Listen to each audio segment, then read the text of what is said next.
Hi everyone, my name is Akanksha and welcome to Satat Gyanarjanam. Today we are again going to complete a chapter in just less than 30 minutes, and today's chapter is breathing and exchange of gases. Let's start, and I'm going to highlight also in the important points, as well as I'm going to explain each and everything. But your work will be, what will be your work? Because it is biology, today we are going to complete biology chapter. So what's your need, what's your work? Yes, to read one more time the NCRT, as well as you need to learn all the points. Okay, so let's start with our chapter, that is breathing and exchange of gases. What do you understand from breathing? We are going to understand each and every line of NCRT. Let's start. First of all, as you have all, so what topics are present inside the chapter, that is respiratory organs, mechanism of breathing, exchange of gases, transport of gases, regulation of respiration, the disorders of respiratory system. Okay, start.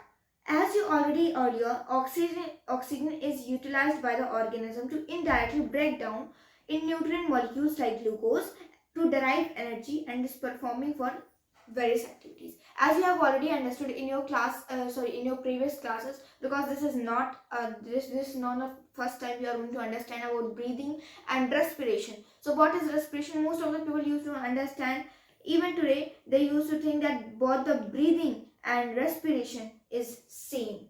No, respiration and breathing are totally different. Let's understand and let's, first of all, I'm going to read this line, this paragraph, then we are going to understand. So carbon dioxide, which is harmful, is also released during catabolic reaction. What does mean catabolic reaction? Catabolic reaction in which one substance is broken down in different substances. Okay. So it is therefore evident that oxygen has to be continuously provided to the cell, and carbon dioxide has to be continuously taken out from the body. So what is it written? Released to from released to the cell. This process of exchange of oxygen from atmosphere and carbon dioxide from the cell is known as breathing, commonly known as respiration. Okay. Place your hand on your chest and you can feel the chest moving up and down. You know that it is due to breathing. Okay. How do we breathe? The respiratory organs and mechanism of breathing are described in the following section of this chapter. So first of all, let's highlight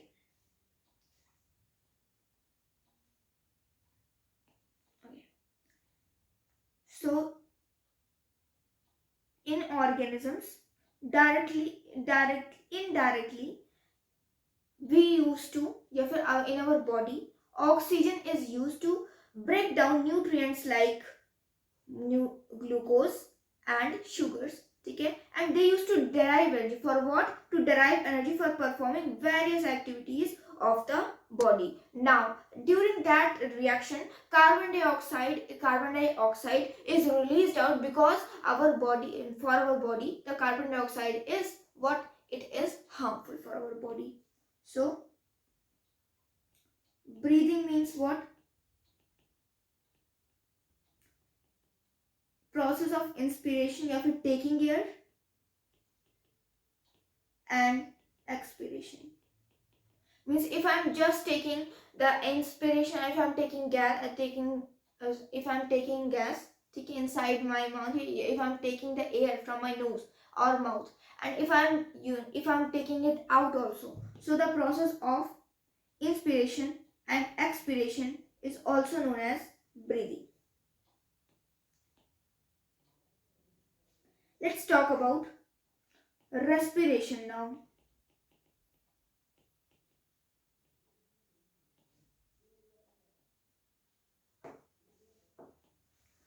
So what is respiration? When oxygen is used to break down nutrients of the body, of nutrients to derive energy. That's all what is given inside this paragraph. Let me highlight one more things. That the process of exchange of oxygen from the atmosphere and carbon dioxide is breathing, but commonly it is known as respiration. But you should know the real meaning of breathing and respiration. They are both, breathing is a mechanical process and respiration is a chemical process. Yes, because it just involves inspiration and expiration. That's all about our introductive section. Let's come to our first topic. Our first topic is respiratory organ. In this topic, we are going to talk about different respiratory organs, because as you know, this chapter is from human physiology. So we are going to focus on human physiology mainly. So in the mechanism of breathing, we are going to talk, in the respiratory organs, that is this topic, we are going to talk about different organisms and how, which part they use to respiration, which part they use to do for respiration. Then from the next page, as you can see, we are going to start with our human respiratory system. Let's start in respiratory organ. The mechanism of breathing vary among different groups of animals. It means it is not same in each type of organism. For different organism, it is different part. Depends mainly upon their habitat, level of organization. For example, in lower invertebrates, what are the example of lower invertebrates? That is flatworms, sponges या फिर coelenterate. So lower invertebrates like sponges, coelenterate, etc. exchange oxygen and carbon dioxide, means they used to take oxygen inside the body and used to release oxygen with the help of their skin. They are going to use a simple process, that is diffusion.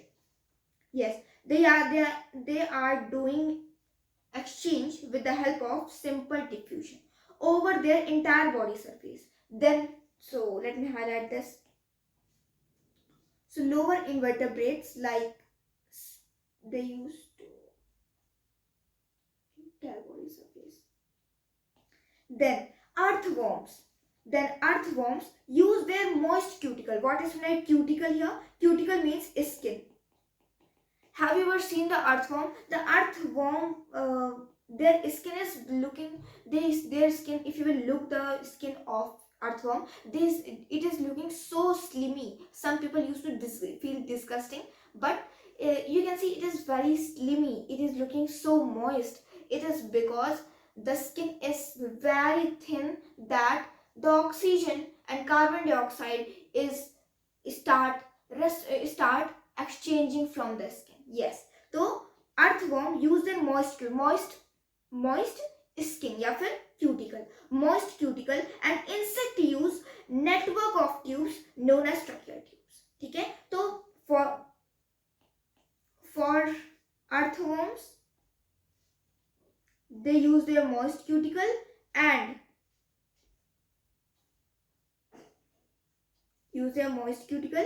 insects have network of tracheal tubes for transportation of atmospheric air to the body. Okay, then some special vascularized structure called gills are used by most of the aquatic arthropods and mollusks. Now it is already written. Yes, gills are used mostly by aquatic arthropods and mollusks. Okay. Now next is our vascularized bags called lungs are used by terrestrial for the exchange of gases. Means most of the organisms, like if you are taking example of tiger, cow, as well as human, we have lungs in our body, and if any organism is doing respiration with the help of lungs, it is known as pulmonary respiration. Now, among invertebrates, fishes use gills, whereas reptiles like birds, and mammals. Who are mammals? Mammals, you can recognize mammals by seeing their ears. Okay? Also, mammals used to feed their baby through their milk. ठीक है, तो mammals respire through lungs. तो should I lungs are used by terrestrial form of the exchange of gases, and among vertebrates fishes use gills, whereas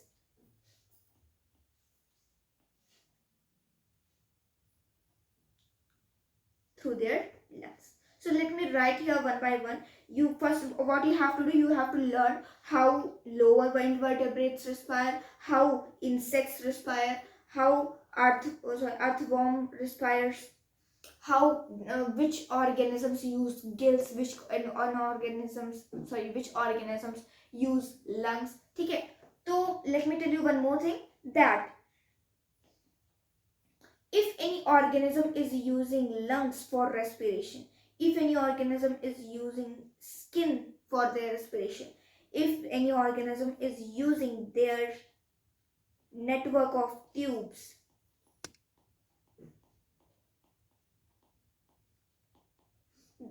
different types of respirations are there. So for lungs, it is pulmonary respiration.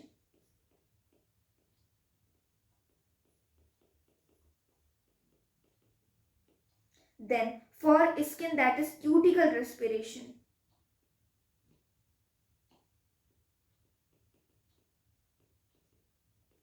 For network of tube, we are going to tell it as tracheal respiration, as it is already given here, tracheal tubes.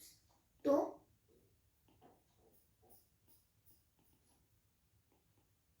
tracheal respiration.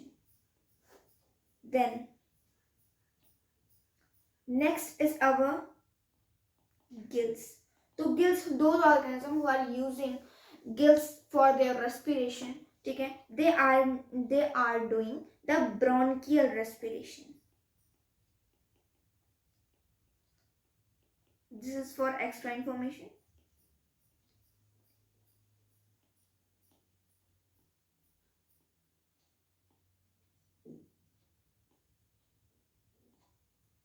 Okay, so this was about our breathing of exchange of gases and respiratory organs. So till now we have completed our respiratory organs, means how different organisms use different body parts. Different organisms have different body parts. Let's start with the human respiratory system. In this human respiratory system, how you have to understand it, first of all, read each and every line, then you have to make a flowchart, simple flowchart. We have a pair of nostrils. So we are going to talk about humans, means like human like us. ठीक है, so we have a pair of nostril. This is our pair of nostril. ठीक है, opening up at upper lips. This is our upper lips, and this nostril, these are the two nostrils through which we used to take air. Now from external nostril, it goes to nasal passage. Nasal passage means, nasal means related to nose. Then it leads to nasal chamber through the nasal passage. So I am going to make a flow chart along with it. So external nostril,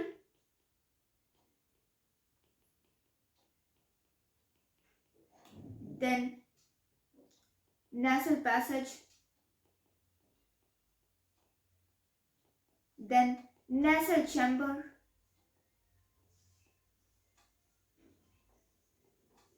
okay.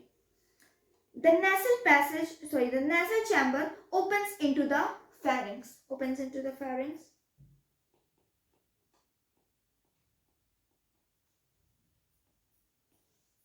Then what is pharynx? A portion of which passage which is common for both food and air, and that's why only because of pharynx we can take air. If we take out air, we can give out air, and we can take air with the help of both as nose as well as mouth. The pharynx opens up at larynx region. So what is larynx? Larynx is simply a sound box which enters into the region that is trachea. Trachea is also known as windpipe. Larynx is a cartilaginous box which helps in sound production. Means if I am saying, my vocal cords are vibrating, it is simply in larynx. And hence they are called, the larynx is also known as the sound box. During swallowing, glottis can be covered by thin elastic cartilaginous flap which is also known as epiglottis. It is just like a door. Okay?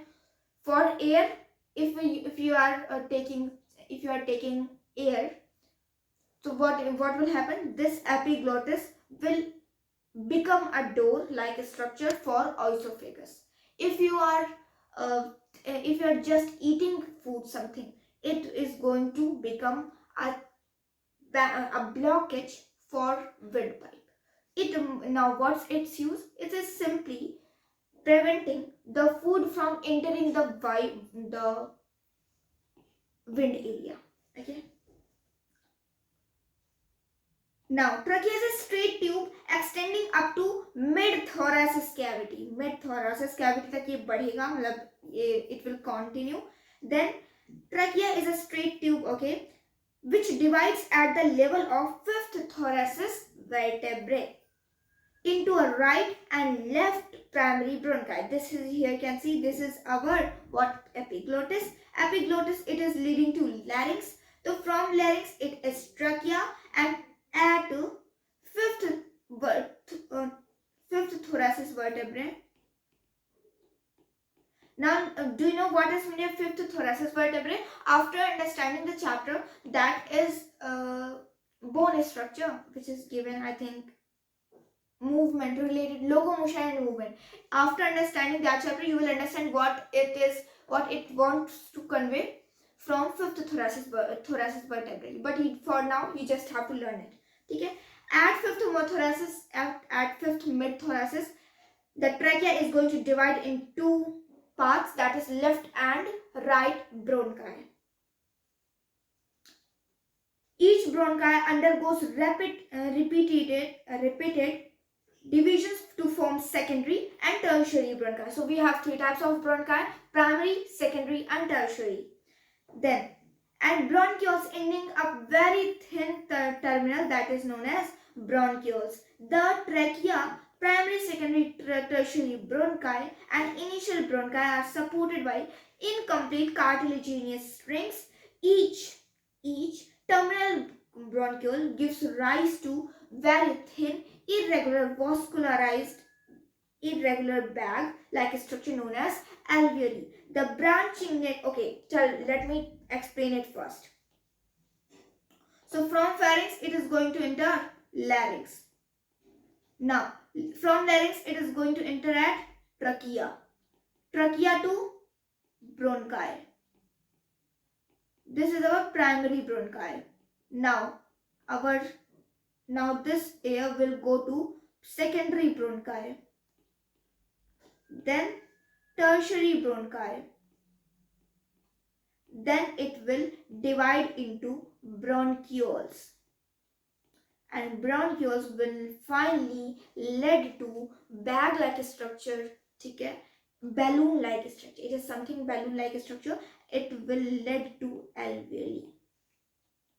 This was your all air passage. Okay, this is air passage through which whenever I'm going to take in air, I'm going to breathe, I'm going to inspire, my air will start from external nostril, goes to nasal passage, from nasal passage it is going to pharynx, then larynx, trachea, bronchi, from bronchi to primary bronchi to secondary bronchi, secondary to tertiary, tertiary to bronchioles, and bronchioles to alveoli. Now, not only these things are given, some of the important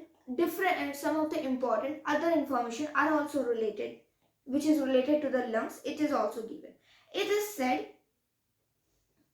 that in our nasal chamber, we have three functions of air. First is filtration of air.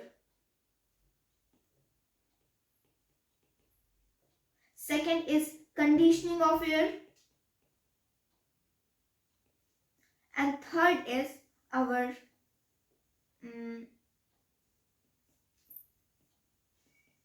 humidification.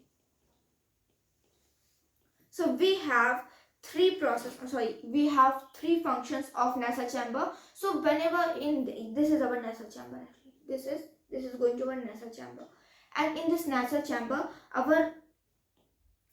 as you can see that in our nose, a mucus is present as well as nasal hair are present. Not they are hair, they are actually cilia-like structure which is present on the nasal epithelium. Now, filtration means they are going to filter the dirt particles from the air.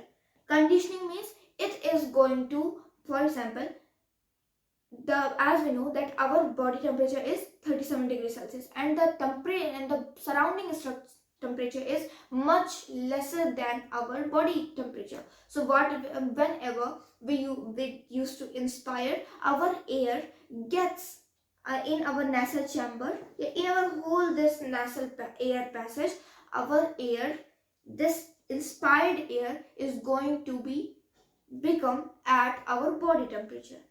It will also become of 37 degrees Celsius temperature. Then humidification. Do you know what is meant by humidity? Humidity means amount of water. So amount of water in inspired air will be get increased. I hope you have understood. Now, here it is written. Okay, I think I have covered. Actually, this whole paragraph is very important. Every line is important here. Now, let's come to our topic. The branching network of bronchi, bronchioles and alveoli comprise the lungs. Here you can see. Now, this is our epiglottis. This is our larynx. This is our trachea. Trachea is dividing into two parts, into two sections, left and right. Then this primary bronchi will convert into secondary, then tertiary, where it will become bronchioles. So from bronchioles, here you can see the ball-like structure. These ball-like structures are actually vascularized balloon-like structure which are known as alveoli. Now, I hope you have understood. Now one more thing, that from our primary bronchi to our bronchioles. From primary bronchi to our bronchioles, we have C-shaped. As here you can see that what are these structures? Can you see? These are actually rings-like structure, but they are not actually ring. They are C-shaped rings. Now, what is their function? Their function is to help, first of all, it is going to provide mechanical support. Second, whenever we used to inspire, we used to get air. But whenever we used to expire, we have very less amount of air. It can cause collapse of our any nasal part like trachea or bronchi or bronchioles. So for preventing the collapsing of lungs or any part of the lungs, in absence of air, the C-shaped structure is present, that is cartilaginous. Cartilaginous ring because it is made up of cartilage. Now, we have two lungs which are covered by let me tell you that our lungs is actually a double membrane. As here you can see, this is the inner layer, this is the external layer. So we have two layered lungs. For your kind information, for extra information, the inner membrane is known as visceral membrane. You have a visceral pleura, okay? And outer membrane is known as parietal pleura. It is not given in NCERT, but for information. So, lungs are covered with double membranous pleura. Pleura fluid is present between them. Now, imagine if there are two membrane and there is no any type of fluid is present. What will happen? Simply, the friction will start emerging and if the friction will start emerging, it can cause problems. So for reducing the function, for reducing the friction, there is a fluid which is going to decrease the friction between both these two membrane, visceral pleura and parietal pleura. That is pleura fluid. Pleura fluid.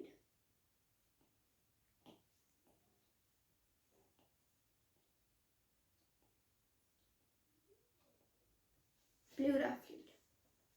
We have covered whole page. Very important.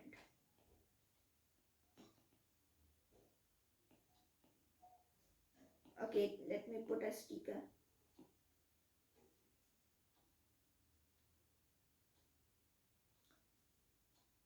This is going to be your very important topic.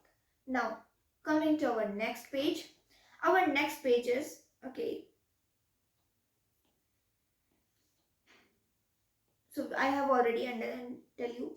Okay, the part is starting from, it is very important, the part is starting from the external nostril to the terminal of bronchioles consists of conducting part. Yes, what's that? It is telling that the external nostril to bronchioles, this part is known as conducting part. This part is known as conducting part. Now, what is the conducting part? Conducting part which facilitates conduction. Now, this is very important. Whereas the alveoli and their duct form respiratory exchange of the system. Okay? It means the only which is most important. Yes, our most important thing is alveoli, because alveoli is that part which is doing the actual work, that is exchanging part.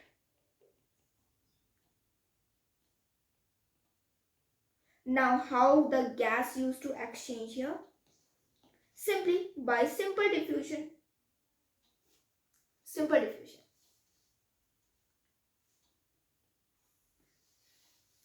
The conducting part transports the atmospheric air to the alveoli, okay, clears it from foreign particle, filtration, humidifies means humidification, then also brings the air to the body temperature, and I have already told you that this process is known as conditioning. Yes, conditioning. Humidification means to humidify the air, filtration means to remove the dust particle. Exchange part is the site where actual diffusion of oxygen and carbon dioxide between blood and atmospheric air occurs. Okay? Now, again important points are coming. It is saying the lungs are situated in thoracic chamber. Now, you have to focus from here. Every part is very important. The lungs is situated in where? It is in thoracic chamber, which is anatomically airtight chamber. It is simply airtight. It means for airtight means simply no other air can disturb it. Okay? Now, thoracic chamber, it is very important. Thoracic chamber is dorsally. Dorsally means पीछे से. It is made up of vertebral column. You can feel that we have vertebral column in our dorsal side of our body. Ventrally by sternum. Ventrally means front side. So front side, it is made up of sternum. Now what is sternum? Sternum is also known as breastbone. Now laterally means from side. From side, it is made up of ribs. And on lower side means this, means dorsally means पीछे से, ventrally means front से, dorsally means पीछे से, ventrally means आगे से, laterally means पीछे बगल से या फिर साइड से, और lower side यानी कि उसके नीचे से, lower से. Or as we know that under our lungs, here you can see that we have dome like structure.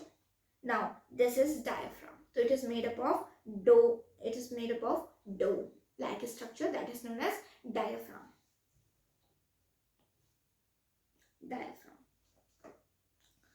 The anatomical setup of lungs in thorax is such that any change in the volume of the thorac's lungs will be reflected in pulmonary cavity too. It's very important point.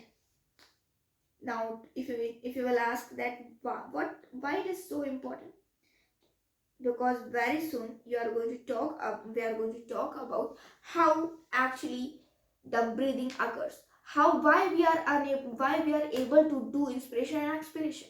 So you will understand that how the contraction of diaphragm and some of the specialized muscles helps in making some of the mechanism. So for understanding that mechanism, you need to understand that in our lungs is present in a straw. For example, this is our lungs. This is our lungs, and this is our whole thorax chamber. Thorax chamber means the chamber in which heart, lungs are present. Collectively, they are present. You can see here, this is our heart. Okay? So they are now. What it is saying, the anatomical setup of lungs in thorax is in such a way, means it is simply God gifted, and this is that much magical that if there will be any changes in the volume of thorax cavity of a thorax chamber, simply it will be get reflected if it will show inside the pulmonary cavity of inside the lungs too. I hope you have understood. So this is very easy points. You just have to learn it, that what are the different steps of respiration. Start with mechanism of breathing.